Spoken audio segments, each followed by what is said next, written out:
What's happening, everybody? It's Sean with Reactions to the Classics, and today we got a song battle featuring Whitney Houston, her song You're Still My Man, versus Dayne, Love Will Lead You Back, brought to us by our friend and patron supporter, Scott. Thank you, Scott. Appreciate you. Appreciate all the patrons who make this thing go. If you'd like to support us in any way, check out that Patreon link below, or the Patreon link on the Instagram. Could not do without the patrons. Running a free trial. Go check it out.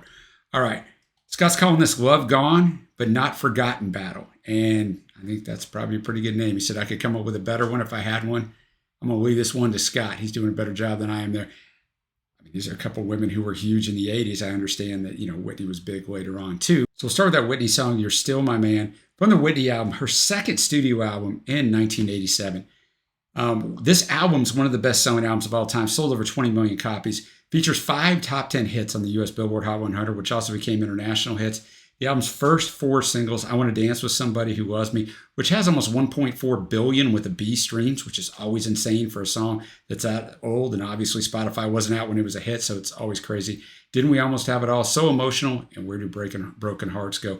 All peaked at number 1 on the U.S. Hot 100, making her the first female act to achieve 4 number 1 hits from one album. I tell you all this to tell you, I was never a big Whitney fan, right? But her voice is great, and I think retrospectively, she's fading out of history just because she had a ton of problems, obviously, and it's been a long time since she's been famous. She has one of the greatest voices of all time, and this song was not a hit, and therefore I don't know it. I had this cassette because, honestly, I had every single cassette that was a hit in the 80s. Like, I worked jobs. I mean, I was in high school, well, middle school, high school, throughout, the prime of the 80s, so a lot of what my jobs did besides buy me my school clothes and stuff was just all the music that I was into. So I would own every cassette, but I only listened to the hits. So one of those things, but I'm going to have the lyrics up as always. Thanks again, Scott.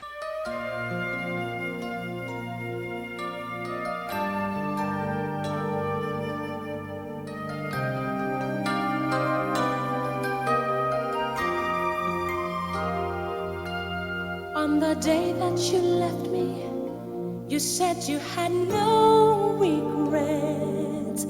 There's a bond between us that hasn't been broken yet, and the feelings between us will never disappear. How can you be far away when your spirit's here?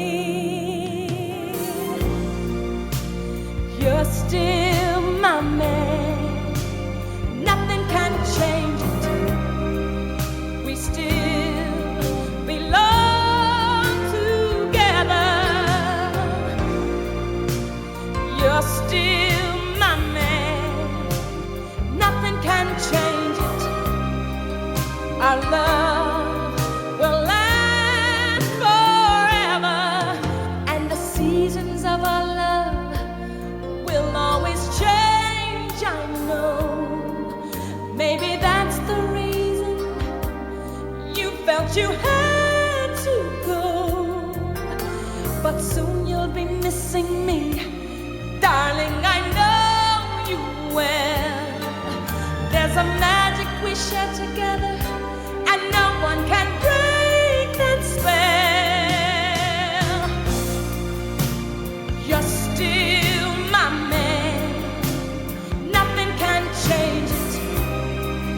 We still belong together. You're still my man, nothing can change it. Our love will last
All right, You're Still My Man. It reminded me, and it was a good reminder because I haven't listened to a Whitney song in a very long time, of just her almost technically perfect voice. Just fantastic. I mean, the story is, the guy left her and she's like, I'm still waiting on you. I know our love is meant to be. Boys and girls, that might have worked for you, but you're one in a million. Like, once that other person leaves you, as difficult as it is, you got to move on. And I've been there before. And, you want to hang on and tell yourself, part of it is you love that person. Part of it is like, I couldn't be wrong about this. This had to be right. But, and just the rejection sucks no matter how old you are in life. But really well done. Man, I mean, she only ever had 7 or 8 studio albums. So for her insane fame, she just she didn't have a lot of output because she started having problems. But I can tell you, living through it, there were some mega stars in the 80s, and Whitney was one of them. Like stars that besides Taylor Swift, who's a huge star now, whether you like her or not, she's an absolutely gigantic star when I'm filming this in early of 2025. But otherwise, I mean, we live in a much bigger world in the fact that we have access to so many things. We have much more segmented, in our listening habits, our watching habits. It was different back then. You didn't have a lot of options. Obviously, there was no streaming. You had to buy your music if you wanted it. That got quite expensive, as I mentioned at the start. So, like, everybody knew these mega stars like so well. And Whitney is obviously one of the biggest stars of the 80s. And that's saying something. So, we got Michael, we got Prince, we got Springsteen, we got Madonna. I mean, those are just off the top of my head. We're talking about singular artists. Also, interestingly enough, she didn't write any of her own music. Now, I think she has song co-writing on 7 or 8 songs, but she had said even in an interview that she never really wrote any of those. So a lot of artists don't write their own songs. And nowadays you get people like, I'm gonna single out Beyonce, not throwing shade at her, but a lot of her songs literally have 10 or 11 songwriters. I mean, there's one of them that has almost 20, and she's one of them. So what happens now is an artist will just say something, or an artist will insist that they have songwriting credit. So also an interesting thing when they don't have anything to do with it, because boys and girls, the money is in songwriting and publishing. That's where a lot of the money is. So that's why the artists get that. So back in her day, they didn't do that as much. Elvis famously took publishing of almost all the songs that he had. He didn't write a single song. So anyway, I digress. I go down this path, but just to tell you, Whitney had this unique ability. Clive Davis talked about the Arista mega guy who, found all these artists. He said that she could interpret a song in the studio like no one he ever saw. So she could hear it, make it her own, give suggestions on the instrumentation. So just incredibly talented. Now we got another 80s song. This song I do know very well. We got Taylor Dayne. Song Love Will Lead You Back from the Can't Fight Faith album in 1989. Year of my high school graduation. 2nd studio album. I know that seems amazing looking at me. I don't look that old, right? This one's written by Diane Warman, produced by Rick Wake. 2nd single, 1 in the US, her only number 1 in the US, 2 in Canada, 11 in Australia, only number 69 in the UK. It's about a woman who is willing to set her lover free because she's confident that one day his love will lead him back to her, which obviously, after telling you what the last song was about or interpreting it, Whitney's song, it's a perfect match of a song battle. I got something else for you. Diane Warren, who wrote the song, stated she began writing the song in a hotel in Russia and that she had, wait for it, Whitney Houston in mind. But, and I already mentioned him, Clive Davis, Arista president, wanted to let Taylor Dayne record the song.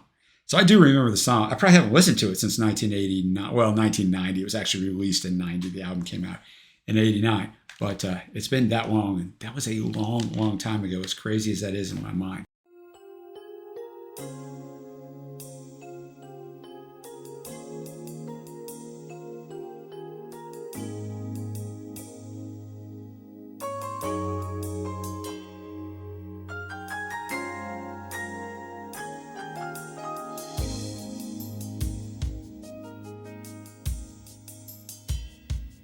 Saying goodbye is never an easy thing, but you never said you'd stay forever.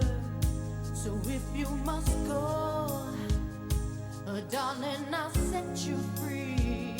But I know in time we'll be together. I will try to stop you now from leaving, 'cause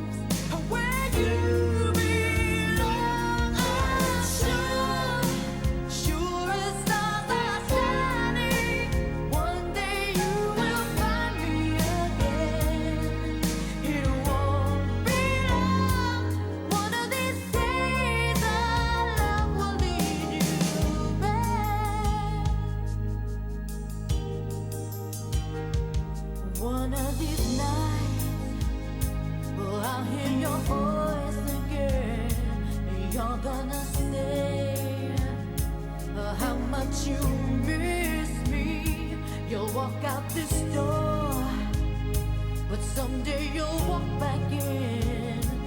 Darling, I know this will be. Sometimes it takes some time out on your own now to find your way back. Love will lead you back.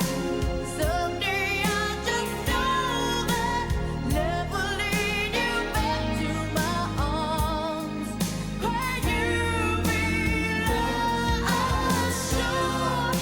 Sure as stars are shining, one day you will find me again. It won't be long. One of these days, our love will lead you back.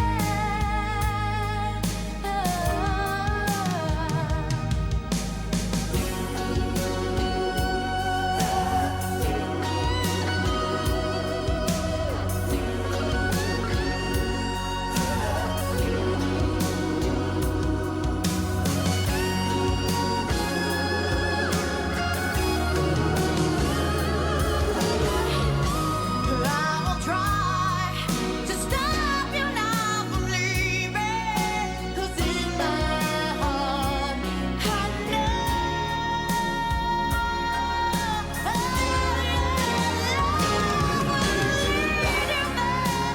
someday. I just know that love will lead you back to my arms where you belong. Sure as stars are shining, one day you will find me again. It won't be long. One of these days, our love will lead you back.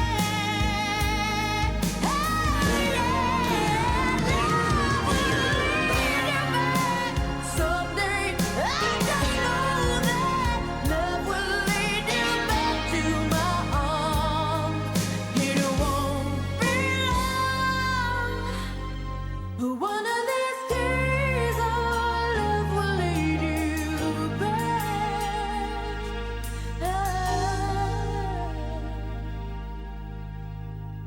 All right, Taylor Dayne, Love Will Lead You Back. I don't think you could match two songs any more perfectly in a song battle. I've had some well-matched song battles. These two songs are exactly the same as far as content, like exactly. And I will also tell you this, I told you before the song, and I know you boys and girls were paying attention, that Diane Warren, who wrote this song, the songwriter, wrote it with Whitney in mind, and Clive Davis gave it to Taylor. Taylor had a huge, powerful voice, right? She shows it on this, the vocal control. Like, she can pull this song off. I don't know if Whitney could have done it much better. I mean, she's one of the all-time greatest vocalists, so she probably could have done it a little bit better. But Taylor holds her own. And what's interesting, this is Taylor's first hit from her first album. This is from her second album. So a couple years before this, Tell It to My Heart was a huge dance hit. Like, Billboard named her one of the top female dance artists of all time. So for her to bring this also tells you her versatility. Because, I mean, nothing against people who sing dance music, but, you know, it's a little different story on how your voice has to be. So this is fantastic. But the name of the game is a song battle, so I got to pick a winner. And this one's tough, and I've talked about this before.